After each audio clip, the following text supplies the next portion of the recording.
With the hit TV series Atlanta finishing up its fourth and final season, it's only right to recap some of the standout episodes from each season. Spoiler alert if you still haven't caught up yet.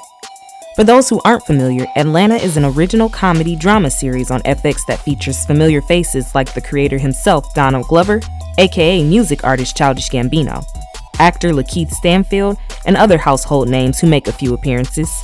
Stylistically, the show has many elements of surrealism, which truly highlights Donald Glover's imagination. He has a unique way of taking everyday life occurrences and adding such nuanced bizarreness that it almost feels real. Donald Glover's character, Ern, takes on the role of music managing his cousin Al, aka Paperboy, and we as the audience are taken on the ups and downs of life in the music industry to Atlanta and beyond.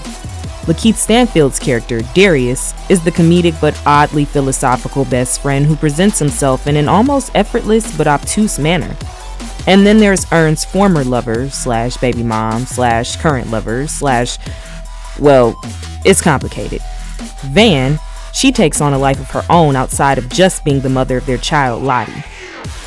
But let's briefly look at some of those unique episodes from each season and tap into the deeper meaning underneath, because regardless of how hilarious the show can be at times, it always has a message.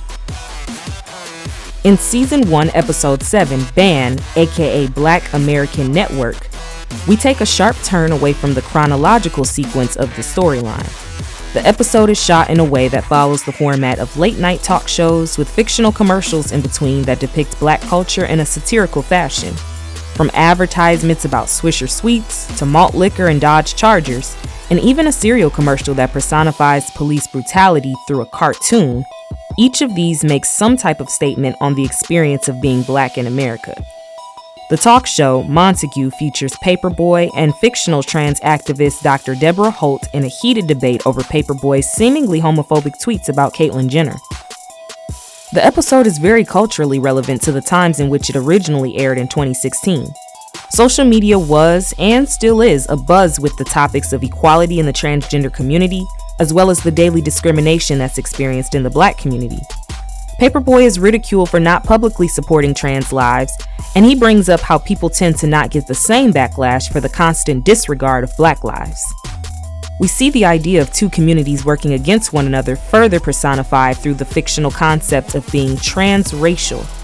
Another black character introduced into the episode decides to change his race and age to a 35-year-old white man and talks about the hardships he's experienced with his transition. When asked how he feels about the LGBTQ+ community, to everyone's surprise, he's not in support of it at all, although he himself has made a transition of his own. Although bizarre conceptually, this character mirrors the hypocritical comments and tweets that Caitlyn Jenner, a trans woman, made at the time about transgender people. There's really so much more to explore in this episode alone, but let's move on to some of the later seasons. Moving on to Season 2, Episode 6, Teddy Perkins, we see the effects of childhood stardom and how it can emotionally and mentally traumatize a person into their adulthood.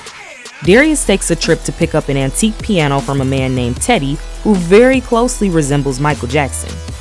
Tapping into Mr. Perkins' psyche, we see that he is a damaged man trapped in the childlike wonder of his upbringing. He is slowly turning his home into a museum of his life, and even has a special room dedicated to his father.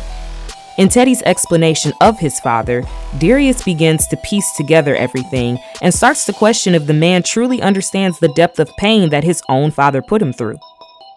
Teddy is in complete denial and becomes visibly upset at the accusation that his father was abusive in any way, shape, or form. More than just the eerie undertones that this episode brings, it magnifies the essence of mental health under a celebrity spotlight and humanizes the fictional Teddy Perkins character altogether. Season 3, Episode 9, Rich Wigga, Poor Wigga, follows the life of a mixed teenager named Aaron who could easily pass as white. His black father warns him in the beginning about the dangers of getting pulled over, and the son sort of brushes the lesson off. At school, all of his friends and his girlfriend are white, and well off financially. College is around the corner, but Aaron can't afford to attend the university his friends and girlfriend are headed to. A multi-million-dollar black entrepreneur comes in to visit the school this day and announces that he will pay the tuition of every black student.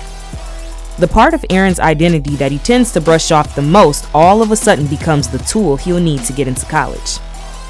In a hilarious audition-style pursuit of testing people's blackness, Aaron is put on the spot with a series of specific questions that the panel believes only true black people will know the answers to. Aaron is ridiculed for his lack of knowledge and in turn is denied acceptance. Fast forward to a few years later, and Aaron has decided to fully take on his black side. The underlying theme of this episode centers around the power of colorism, the question of black identity, and what parts an individual chooses to showcase, as well as the level of privilege that can come with all of this. In the final season of Atlanta, we'll focus on Season 4, Episode 2, The Homeliest Little Horse. This is an in-depth look into Ern's mental health. He spends a good chunk of the episode sitting across from his therapist, who also happens to be a young black male.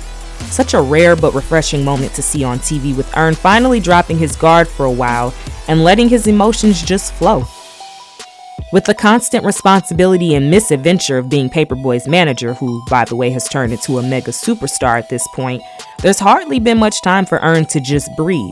This episode keeps it simple visually, but explores the complex emotions and internal struggles of black mental health. To take it a step further, we later find out in the episode that Ern's need for revenge on others runs deep. Throughout the series, it's been mentioned that Ern dropped out of the prestigious Princeton University before becoming Paperboy's manager. Come to find out in this episode, he's always felt the need to get back at or prove others wrong because it stems from the incident he had as a college RA. A friend falsely accused him of assault and risked his entire job. In that moment, he felt betrayed and powerless and never wanted to experience such an emotion again. Ern still has a lot more inner work to do before he can truly work through the trauma of his past. Overall, Atlanta pokes at a little bit of everything, even if it doesn't always have much to do with the city itself. Donald Glover took a huge leap of faith both stylistically and metaphorically with a show like Atlanta. With a great run like this, let's hope this dynamic force of an artist will continue to pave the way for even more projects like this in the future. My name is Ny'Ea Reynolds with Polaris News Presents.